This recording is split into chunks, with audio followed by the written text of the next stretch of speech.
Yo, welcome back to the Black Sexual channel, and today I'm going to be listing the top 10 saddest anime deaths in my opinion. First up, we got Yuki from Sword Art Online. Yuki was a 15-year-old girl suffering from acquired immunodeficiency syndrome, mostly known as AIDS. You first meet her in Season 2, Episode 19. She leads the Sleeping Knights Guild and quickly becomes known as one of the strongest in the game, winning 67 matches straight.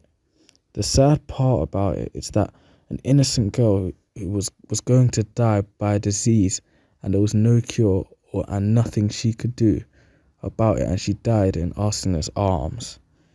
Number 9. Rengoku from Demon Slayer.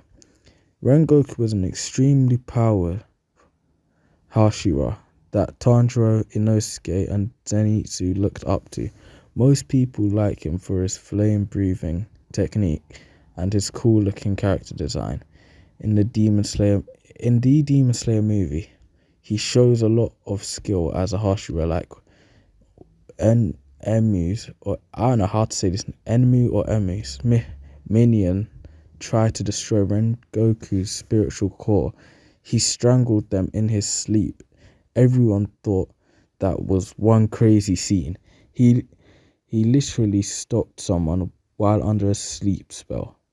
When Rengoku fought Akaza, we all probably thought that Rengoku was going to end up victorious and survive, but that was not the case. While fighting the third upper moon, Akaza, he suffered a critical blow through his stomach, and that ended up being fatal for him. His death was so annoying for me because I just started to like him as a character, and they killed him off like that. It also makes you hate the upper demons more. Number 8. Night Eye from My Hero Academia. There was many reasons why Night Eye's death was sad. Meeting him in the anime and his death were only a few episodes apart. When you saw him get destroyed, you knew it was just over for him. The fact Mirio won't have Night Eye with him when he becomes a more experienced hero is pretty sad.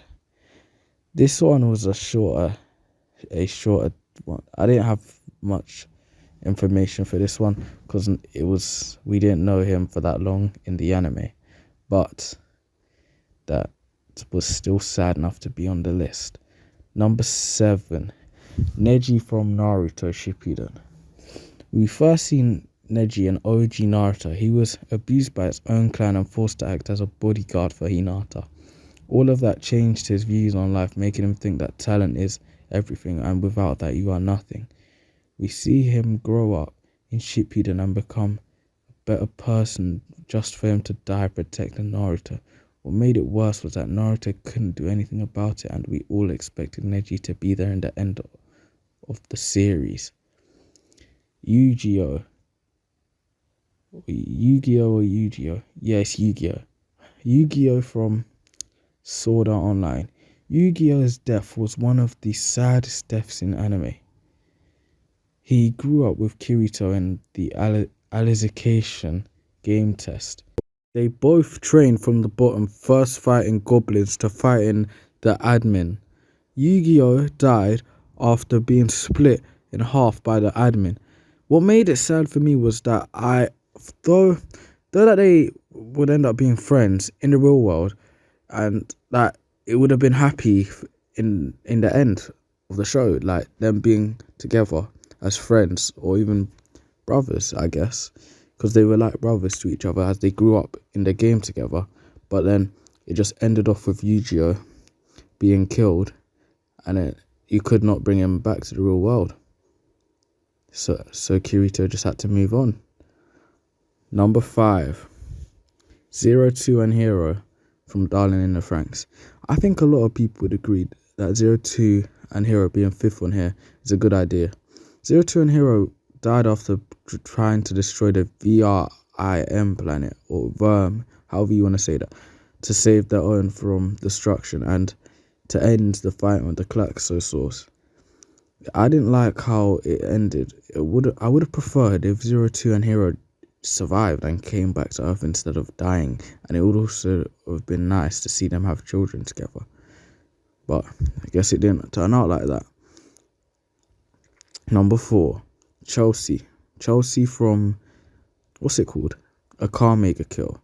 Chelsea was the newest member of the Night Raid group. And she was a pretty interesting character, but I always thought that she would die because of her Imperial Arms' power. Without a good strategy, it wasn't that effective in battle, so she died in such a brutal way in an unfair fight that then had her head displayed in the capital. Seeing Tatsumi's reaction to seeing her dead made this even sadder. Number 3, Jiraiya from Naruto. Jiraiya was like a father figure to Naruto, training him and protecting him from the Akatsuki.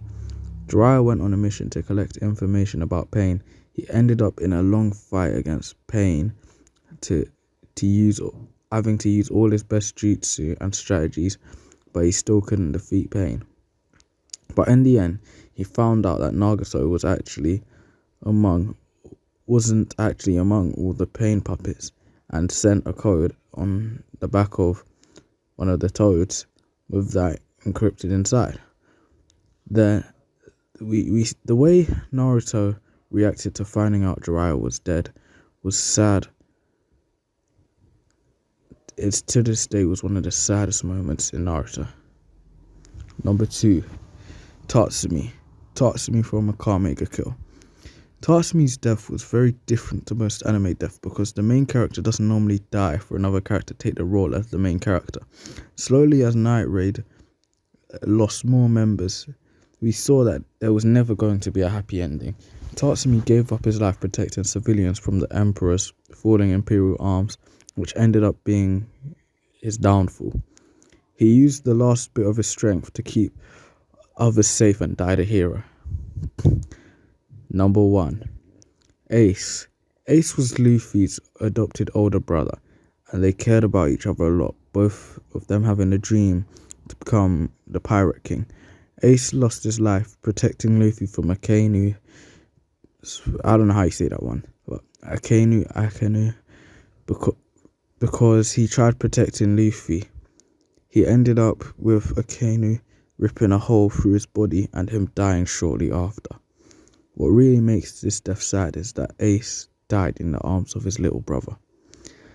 Yeah, that's pretty much it for the top 10 saddest anime deaths.